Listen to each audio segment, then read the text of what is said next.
Hey everybody, welcome back to Those Fake Nerds. I'm your host, Brian.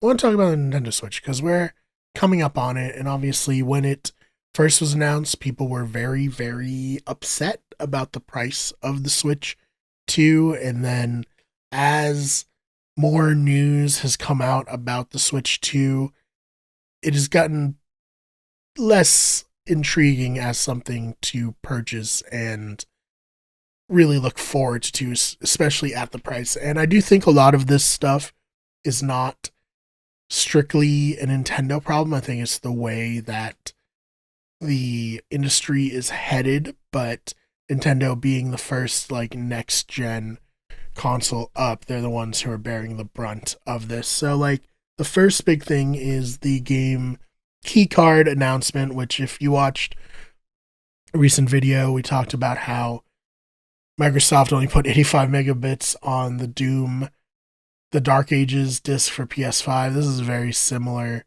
there. So this is from the Nintendo customer support section and Nintendo Switch 2 game key card overview. Nintendo Switch 2 supports both regular game cards and game key cards. Game key cards are different from regular game cards because they don't contain the full game data. Instead, the game key card is your key to downloading the full game to your system via the internet. After it's downloaded, you can play the game by inserting the game key card into your system and starting it up like a standard physical game card. Here's what the game card key packaging looks like. So it does say this is a game key card, not a full game. How it works: insert the game key card into the system, download the game itself, including the game key card, so you have to download it before you can play. When you insert the game keycard, further instructions will be displayed on the home menu. Please follow the instructions to download the game. Please note, to download the game, you must have enough free space in Nintendo Switch system memory or your microSD express card. The amount of free space required is indicated on the game keycard packaging. Step 3. Play the game. Once the game is downloaded, you're ready to play. Internet connection is only required when you launch the game for the first time. After this, the game can be started even without internet connection. However, like regular physical software, the game key card must be inserted in the system in order to play. So, again, a problem with modern gaming is that they don't really care if you have bad internet or you buy a game and you want to play it right away. You may as well just have a game code in a box. Like the key is just a Switch 2 cartridge that has the license on it, which is disappointing, and people were admittedly quite upset about that.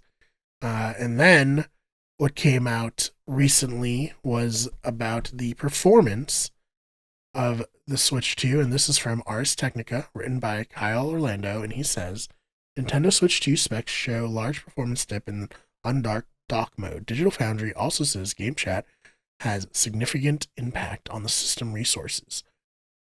When Nintendo offered an official spec sheet for the Switch 2 last month, neither it nor an accompanying blog post from the chip making partner NVIDIA provided many specific numbers for the upcoming console's raw CPU and GPU horsepower. Today, though, Digital Foundry is offering what it called, quote, rock solid confirmation, close quote, of the system's final tech specs and adding detail and clarity to years old leaks and educated speculation on the system's internals, which turned out to be largely reliable in the end.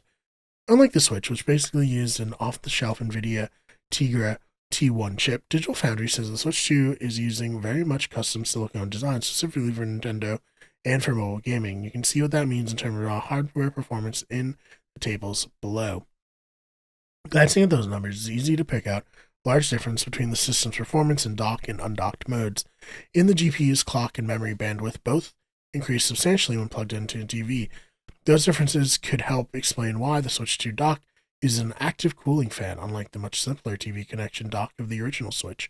To put the gap in a bit more context, the Switch 2 miniaturization Ampere GPU is rated for 3.072 teraflops when docked and versus just 1.71 teraflops while undocked. While those kind of numbers aren't great for direct comparisons to other gaming devices, they do highlight just how much potential graphic horsepower Switch 2 players will be given when playing away from the TV. Oddly enough, the Switch 2 CPU clock speed actually increased when the console is played outside the dock. While there's no official explanation for this oddity, Digital Foundry theorizes it could be an attempt to partially make up for the system's lower memory bandwidth when unlocked. So, it's a console that has a gimmick to be on the go. People love that from the first Switch, but the gimmick might not really work as well, especially for some of these higher end games.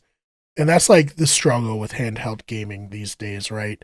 I saw Gene Park from the Washington Post posted him playing Doom, the Dark Ages, on his Steam Deck, and he had to put it at like 480 because it just wouldn't run any other way. And it's like, we're not quite there with handheld gaming, and it seems like the Switch 2 won't be alone there, but at least you can play it in dock mode, and it seems to be much better. But you can't play a Switch at all if Nintendo bricks your Switch, which they will do if you break the rules. So this is from The Verge, and it's written by Ash Parish, who says, console modding enthusiasts beware, Nintendo might take away your system. According to a recently updated account service user agreement and privacy policy, Nintendo reserves the right to render the Nintendo Switch account services and or the applicable Nintendo devices permanently unusable in whole or in part. The change, first reported by GameFile, came with a May 7th update and centers on Nintendo's policy regarding how players use their console and Nintendo accounts. Previously, this agreement called out the usual suspects of prohibited activities, with users not allowed to lease, rent, sublicense, publish, copy, modify, adapt, translate, reverse engineer, decompile, disassemble all or any portion of Nintendo account services. The new agreement has been expanded to include 2 additional subclauses of prescribed behaviors. This is from the agreement. Without limitation, you agree that you may not publish a copy, modify, reverse engineer, lease, rent, decompile, disassemble, distribute, offer for sale, or create derivative works of any portion of Nintendo account services, bypass, modify, decrypt, defeat, tamper with, or otherwise circumvent any of the functions or protections of the Nintendo account service, including through use of any hardware or software that would cause the Nintendo account services to operate other than in accordance with its documentation and intended use. Obtain, install, or use any unauthorized copy of Nintendo account services, or exploit the Nintendo account services in any manner other than to use it in accordance with the applicable documentation and intended use, in each case with Nintendo written consent or express authorized, or unless otherwise expressly permitted by applicable law. In Nintendo's announcement of the change to its privacy policy, the company also said it would, quote, collect, monitor, and record audio and video of your chat sessions in preparation for the Switch 2's new chat functionality. The Switch 2 launch is less than a month away. With these further defined prohibitions, it's clear that Nintendo is refining its approach to console modding and emulator developers. Nintendo is involved in several lawsuits against those companies, and the claimed has violated its intellectual property rights, including one suit resulted in the total destruction of the most popular Switch emulation program, Yuzu. So I guess understandable that Nintendo doesn't want people emulating their console, pirating their games, all that, but what's going to happen if they ever brick somebody's console who, like, for real didn't do anything like this?